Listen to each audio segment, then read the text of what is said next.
Hi friends, sports news episode 6కి అందరికీ స్వాగతం. ఈరోజు డేట్ వచ్చేసరికి మార్చి 4, 2025. టైం వచ్చేసరికి 11 AM అయితే అవుతుంది. ఇప్పటి వరకు న్యూస్ వచ్చేసరికి ఫస్ట్ న్యూస్ వచ్చేసరికి ఛాంపియన్స్ ట్రోఫీ 2025లో భారత్ ఆస్ట్రేలియా మధ్య తొలి సెమీఫైనల్ కు రంగం సిద్ధమైంది. దుబాయ్ వేదికగా ఈ రోజు ఈ మ్యాచ్ అయితే జరగనుంది.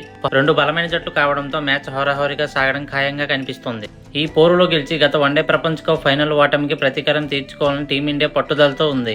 ఈ టోర్నీ హిస్టరీలో ఆస్ట్రేలియాతో భారత్ మొత్తం 4 సార్లు తడబడింది. 2 మ్యాచ్ల్లో ఇండియా విజయం సాధించగా ఇంకొక దాంట్లో ఆస్ట్రేలియా విజయం సాధించింది.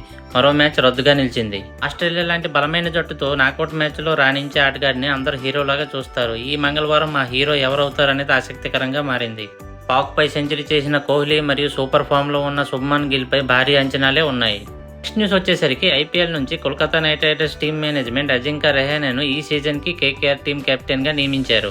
36 ఏళ్ల అజింక్య రహానె ముస్తకర్ అలీ ట్రోఫీ టోర్నమెంట్ లో విశేషంగా రాణించాడు. 164 స్ట్రైక్ రేట్ తో 469 పరుగులు చేసి టోర్నీ టాపర్ గా నిలిచాడు. అయితే ఈ ఐపీఎల్ సీజన్ లో కేకేఆర్ టీమ్ కి కెప్టెన్ గా శ్రేయస్ అయ్యర్ స్థానాన్ని అజింక్య రహానె భర్తీ చేయనున్నాడు. నెక్స్ట్ న్యూస్ వచ్చేసరికి భారత వికెట్ కీపర్ బ్యాట్స్మెన్ అయిన రిషబ్ పంత్ ప్రతిష్టాత్మకమైన లారీస్ వరల్డ్ స్పోర్ట్స్ అవార్డు 2025కు నామినేట్ అయ్యాడు. రిషబ్ పంత్ బెస్ట్ కంబ్యాకింగ్ విభాగంలో పోటీ పడనున్నాడు. ఏప్రిల్లో ఈ అవార్డు కార్యక్రమం జరగనుంది. 27 ఏళ్ల పంత్ 2022 డిసెంబర్లో ఒక ఘోర రోడ్డు ప్రమాదంలో తీవ్రంగా గాయపడిన సంగతి అందరికీ తెలిసిందే. అతడు కోలుకోవడానికి అతడికి చాలా సమయమే పట్టింది. ప్రమాదం తర్వాత రిషబ్ పంత్ ఐపీఎల్లో మళ్లీ ఆటలోకి తిరిగి వచ్చాడు. తిరిగి కంబ్యాక్ చేసిన మొదటి టెస్ట్ మ్యాచ్లోనే సెంచరీ చేసి సత్తా చాటాడు.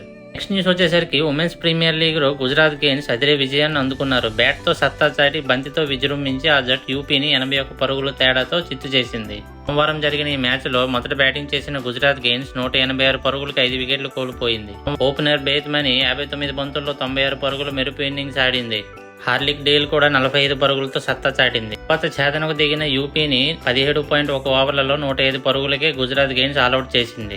So that's it guides. ఇది ఇవాల్టి స్పోర్ట్స్ న్యూస్. మళ్ళీ రేపటి స్పోర్ట్స్ న్యూస్ లో మళ్ళీ కలుసుకుంటాం. Have a nice day. Bye bye.